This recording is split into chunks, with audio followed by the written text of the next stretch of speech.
All right, what's going on, YouTube? So, I had an SD card malfunction, and I lost a lot of the footage of the sanding and buffing. So, today I'm going to start off with an intro that I'm making while editing the video. This is, I don't know. I just got to explain stuff now. So, sanded and buffed the car. I want to explain the wet sanding process. If you're a good painter, there's not much of a wet sanding process. If you're a painter like me, you're going to be sanding. I've always claimed that I'm not much of a painter, but I'm a hell of a buffer. So, how I do it is, I start with 1,000 grit. I basically sand the whole car down in 1,000, then I'll sand the whole car down in 2,000, then I'll sand the whole car down in 3,000, 4,000, and 5,000. At 5,000, you are making the scratches so minimal that buffing, you really don't have to buff a whole lot. I can use a polishing pad and a 2-in-1 compound, and it buffs out to a good shine. I like to buff each panel numerous times. This car is not complete yet. I've buffed each panel twice. I will, however, buff each panel one more time once the car is completely assembled. That's just to get any little weird haze off of it or anything like that. So, sorry that the process is lost, but I still got some cool stuff in this video to show you about the resurrection of the engine bay and getting the engine looking good and me being very bitchy. I have been sick all week. We have a flu running around here right now, and it is wreaking havoc in my household. I have about 10% energy. I'm like an iPhone that's 7 years old and won't really take charge. I get up to about 7 to 10%, and that's all I got. So bear with me. Giggle at me being pissed off about stuff. That all comes with being sick and old and grumpy. But yeah, I'm gonna start you guys off with the footage that's not corrupt. Not sure which part that's in, but we'll get to it. So, heck yeah. Let's see. So to get you back up to speed, I know you get to see a little bit of a time lapse there, buffing around the car. You know, Fat Jimmy sweating his balls off, stuff like that. So what we did was we buffed with 1,000, 1,500, 2,000, 3,000, and 5,000. You don't have to start with 1,000 if you're a good sprayer. If you know how to spray paint, if you can lay it good, you can start somewhere else. Unfortunately, I don't. So 1,000 was where we needed to be to get the orange peel out of it from my non-skill having skills. That's all done now, thank God. And now we're gonna buff it out. Now, with this being sanded all the way to 5,000 grit, it's pretty easy. I can actually just use a polishing pad and some like 2-in-1 compound. I'm actually using this stuff called Wizard. You can get it at O'Reilly's. It's pretty good stuff. But normally, I like to buff every panel between 2 and 3 times, just depending on what you're looking to get out of it. But yeah, now we will shoot to a time lapse of me buffing this quarter, then we'll quit, and I guess I give you a couple pointers with buffing. I'm not a professional buffer. I've buffed a lot of stuff. What I will say is, be very careful on edges, like stuff like this. It'll burn right through it if you allow it. Just, you gotta hit it at the right angle. You always wanna be pushing off, not coming in. Get a lot of compound on it. The more compound, the better. It's gonna make a mess, but it's the less chance you have of burning through. So, get messy. Who cares? You can clean all that shit up. I mean, look at, there's stuff all over right now. My floor looks like Ninja Turtles had an orgy on it. It's destroyed, you know? If you're doing this, more than likely your shop's already a mess anyways. So, yeah, get a whole bunch of it on there, sling it around, and just always make sure to keep moving. Don't ever just stay still. That's gonna burn through as well. Keep moving. You'll get the hang of it. You'll get the fuel for what it likes. I mean, you'll see the shine when you're coming on your return strokes. Yeah, just do it, dude. Jeez, leave me alone.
It's engine bay day. We gotta fix this thing up. This thing looks like hell. Yeah, I mean, you see it. It's pretty rough looking. So, here's the plan. First thing we're doing, snipping all these brake lines off and getting that master out. They all seem to work at this point in time, but I don't trust them. So, we're gonna pull them. This is the thing with stuff like this is, you're gonna put all this time into a car, fix stuff like that. You know, you're driving down the road with your used brake lines, it pops. Next thing you know, you're 60 miles an hour into the side of a bus full of nuns. Don't be that guy. Replace your brake lines. We're gonna paint this green, paint this black, repaint the windshield wiper motor, which I wish I didn't keep because it's terribly ugly. That thing looks like the wart on a witch's nose. But I do plan to take this on, you know, drag and drives. Like, that would be a really cool thing. I've always wanted to do it. I've always said I was going to do it. I've never done it. I should probably do it. I paint the tops of the fenders here green. I need to source some inner fenders. The previous builder took them out so that way his 305 could get all the air possible. The core support. Listen. This thing looks like I should be taking pictures of it for evidence in a domestic violence case. Someone beat the shit out of that thing. So, we're going to do what we can do with that and hope for the best. But outside of that, I don't have no real expectation here on that old girl. But let's go into a time lapse of me tearing shit out of here. Let's go.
Well, the more and more we take off of this, the more and more this becomes like an onion. A shitty onion. We peel the layers back and we find shittier layers. We've had a nice patch panel put in right here. Very nice. That's a patch panel as well, from where somebody looks to have attacked the transmission tunnel and firewall with a jackhammer. Don't know. But now I gotta fix that stuff. So, I guess that's what we'll do. Unfortunately, this is going to get a little bit more in depth than what I wanted to get in the engine bay, but I won't forgive myself if I leave this shit looking like this. And I'd like to have a heater back, honestly. So it looks like, I don't know what the hell they were doing, but they patched this from the inside and then put the heater motor and the cover back on. I don't know. Apparently, if you take 6 pounds of plastic out from underneath the dash, it makes the car faster. So we're gonna source the 6 pounds of plastic and put it back in the dash, put the heater motor in, run some wiring to it, no big deal. Also going to put a pass-through in this for the fuel injection wiring and the new painless wiring that will go to the body. Not really positive where I'm going to put it yet. I think I actually might go where they have some holes cut out already, just so that way I don't have to fill those. I can cut around them and put the pass-through there. But we'll see. All right, now another time lapse of me doing stuff to this.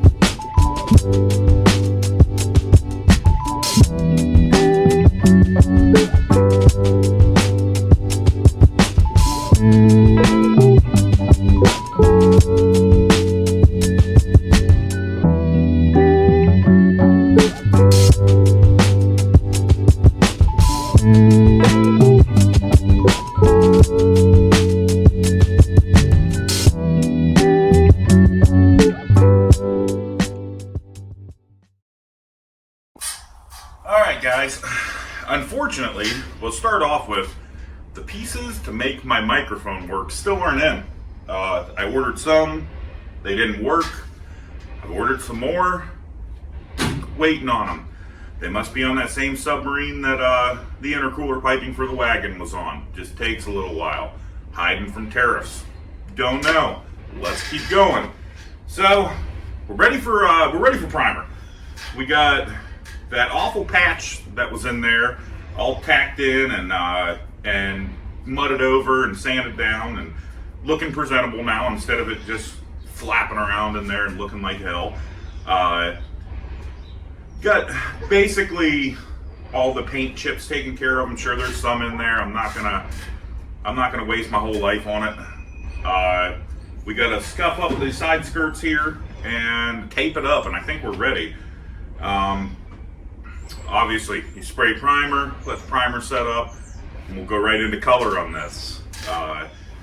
Like I said before, an engine bay is a lot easier to do body work in, as if you're not like shaving the bay or putting filler plates in, it doesn't have to be perfect. These bays are really wavy. I mean, this metal goes everywhere. So if it's not perfect, it'll actually look the way that it's supposed to. It'll go with the same contour the rest of the bay. I mean, this engine bay from the factory, they had seam sealer that was unfinished just laying in there, like lots of it. It's just how it works. So, anywho, I also want to touch on other things. Like, I think over the past 2 weeks with this YouTube endeavor, I've been really pushed to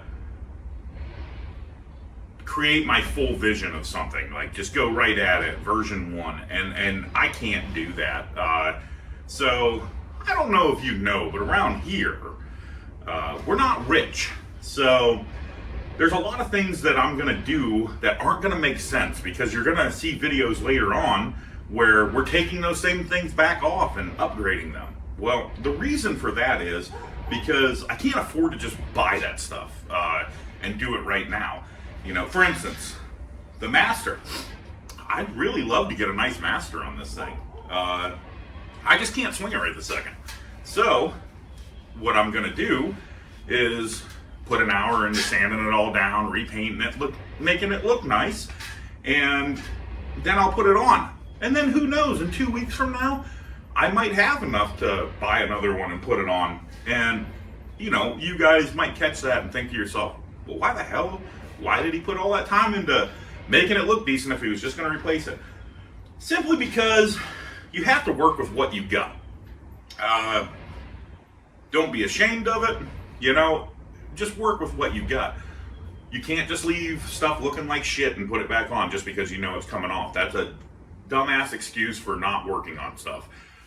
Make it look good. Put it on there. If it's going to be on there for 3 days, make it look good. If it's going to be on there for 3 years, make it look good. Work with what you have. You just, I've learned that throughout the years that just because it's not what you want doesn't mean that it shouldn't represent what you're doing. With the 6-liter, it's an awesome motor. I don't really trust it. It's got some Amazon parts in it, but I can't afford to go through it right now. So maybe wintertime we'll put a BTR cam in it and, you know, stuff like that. I'm also putting long tube headers on it right now. I don't plan for this car to be motor or NA. I plan for it to be single or twins. Can't afford to go get turbos and wastegates right now. Luckily, I'm blessed with the fact that I've taught myself how to TIG weld and create my own turbo kits, so I shave a lot of money off there. But I just can't afford the turbos and stuff right now. And I'm building this car to be a representation of what I can do by myself in a 20 by 20 garage, you know? So, with that being said, when I do buy turbos, I want to buy good ones. I'll probably buy 2 of the turbos that are on the wagon. That is, I'll tell you, some of you guys might think that On3 is like a, or might consider On3 performance as a, you know, cheapy China janky turbo. I see it a lot online. I've used a lot of turbos, a lot. I know that you guys probably don't know that, but I raced for, you know, 5, 6, 7 years, no prep racing, and I am a turbo whore. I've went from small ones to, you know, 103 millimeter turbos, just stuff that your average guy can afford and try out. And I've had some good ones. Force Performance, they make a great turbo. Jose, awesome turbo. The problem is, awesome turbos cost awesome money. So you gotta find that fine balance there of what it costs versus what you're getting. On3 is perfect for me. They make an affordable, good turbo. They have different ones too. They have turbos that go from $200 to turbos that go for $2,000. And you know, the one on the wagon fits right in between there, and it is great. I mean, that thing spools so fast, and that's on a turbo kit that is held on with a donut gasket. You know? So, just wanted to throw that out there. You can get really good, cheaper turbos. You just have to know how to spec it and know what you're wanting. I fought a thing for a long time where I just wanted the biggest turbo possible. Honestly, it probably made my car slower because it made it lazier. I could have went, I think my car at that point in time was running 540s, doing it with a 103 millimeter turbo. 540 in the 8th mile with a 103 millimeter turbo. I could have did that with that same motor and a 78 millimeter turbo that was of equal quality. And it would have spooled fast. Hell, the 330 time probably would have been faster. But I was too stupid and chasing clout with big turbos. I'm ramping now. We're getting into it. But at the end of the day, what I'm trying to say is, you don't have to have the best of everything. I know you see a lot of these really awesome cars on YouTube. I follow a lot of people that build amazing cars, and they have earned it. They've dug through the trenches, and now they have established themselves, and they build awesome stuff. And unfortunately, that's not me here. I'm still in the trenches. You know what I mean? Still down there. And I'm fine with that. I like it down here. It's warm, it's cozy. Bullets going over my head and stuff. Good time. So here you're gonna see a guy that, you know, works with what he has. And I hope that will kind of answer future questions about why we're pulling stuff off and replacing it when we just mess with it. Money. That's why. But there's not, that's just life. That's how it works. And I'm sure a lot of you can relate to that. Not everybody can afford to go out and buy the latest and the greatest and the coolest shit.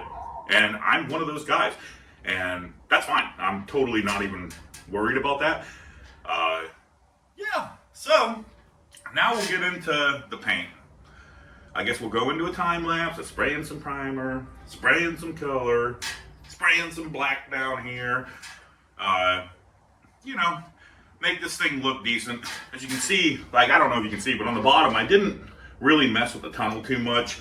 I'm not real sure what I'm going to do with that yet. I have a 4L80 for the 6 liter. I'm just really not sure if I want to use it. I'd love to have like a T56 or something along those lines, but that's not happening. T56s are gold these days. So I'll probably try to source like a Turbo 400. See what we can get into. But anywho, I didn't want to mess with the tunnel yet because I didn't know what trans I was putting in it. And I hate to beat the shit out of the tunnel for a trans that I don't keep in the car and then make everything look like a battered housewife under there. That would be real bad. So enough of the rambling. Let's get to the time lapse of painting, and hopefully today we can get this motor together and drop it down in here and get a full visual of what we got going on. Besides the fender wells that somebody took out for a 305. God, that burns me up. I'm telling you, I think your car should probably run 450s in the 8th mile if it doesn't have fender wells. Anything slower than that, they gotta have fender wells. That's crazy. Fucking nerds.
Camera's swaying back and forth there. I just gave it a nice little nudge with my love handle when I walked by, so sorry.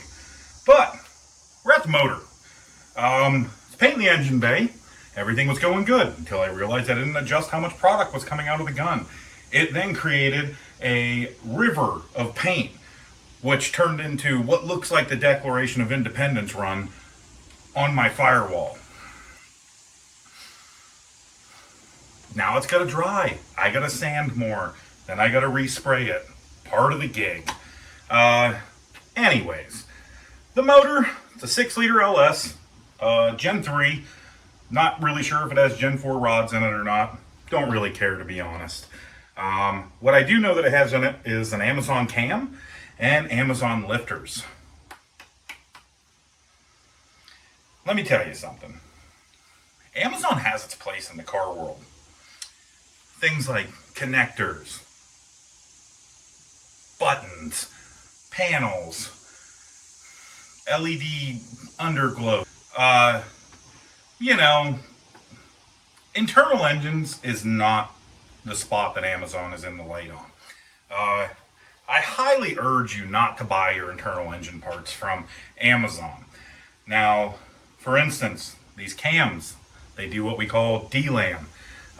They just start to come undone. I believe they're made out of heat-treated tin foil, and that shit don't last. So it will send metal throughout your engine, you know. Now, not all of them do it, but basically 99.99979% of them do it. The lifters, they're Amazon as well. Amazon lifters are heat-treated Play-Doh. They don't work. You drive around on them for a little bit, then you rev the hell out of it, and it cavitates and doesn't fire on that cylinder and cool shit like that. Don't buy that stuff.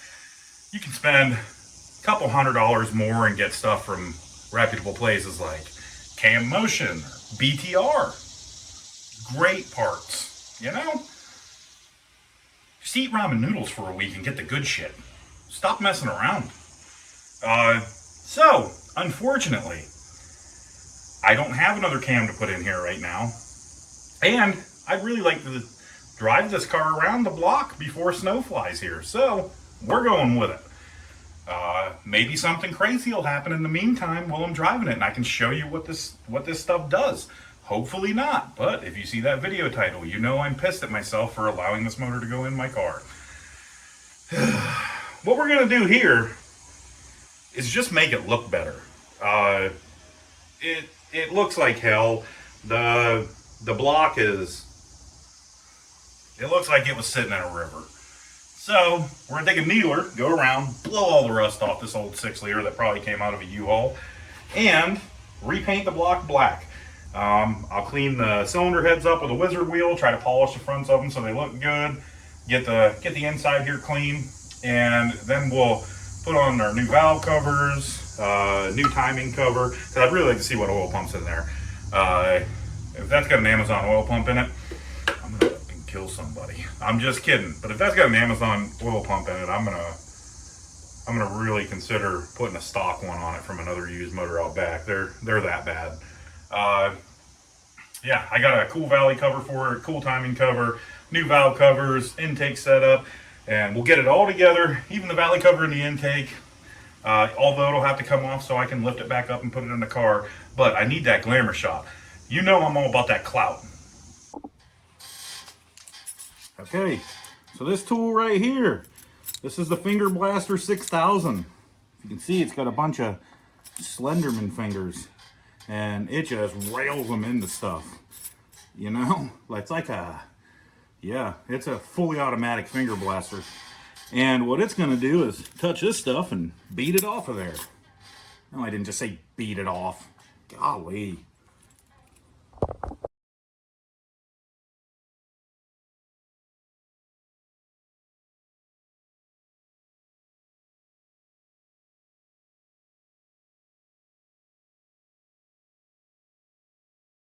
Status update. We got the motor completely painted up, assembled, ready to rock. This thing looks a lot better than I expected it to do. Honestly, I just didn't think it was going to look that great. And I don't know if it shows on camera, but it's a good looking motor. Engine bay is painted. Now I got to get in there and take some of the chassis paint and brush it onto the chassis and get that all blacked out and looking good again.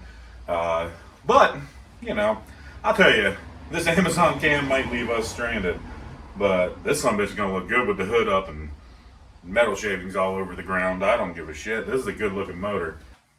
Guys, we're about done with this one. As you can see, we're basically back together. Everything's painted up, looking good. I put the windshield wiper motor in, repainted it. Same with the blower motor box, the master cylinder. We made it look as good as possible, and honestly, it turned out looking a lot better than I thought it was gonna. The next step is to take the motor and dump it in this old girl. I'm not gonna put the transmission in it yet, for the simple fact of I'm not sure if I want a 4L80.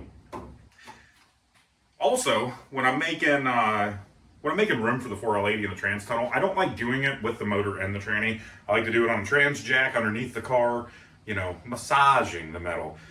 I'm not sure if I'm going to have to do that because somebody massaged it already. And by massaged it, I mean they can cut it out with a saw and put a stop sign in there. I don't know. So we'll get to addressing that at some point, but holy hell. The further you go back in this car, the more things there are to fix. I'm sure you'll see it in the next couple weeks. Yeah, so I'll probably go to some B-roll. The motor's sitting in here, all said and done. I think it was a success. This engine bay looks significantly better, in my opinion, than what it did. Don't you think so? Exactly. So, the next time you see this car, we'll go into wiring.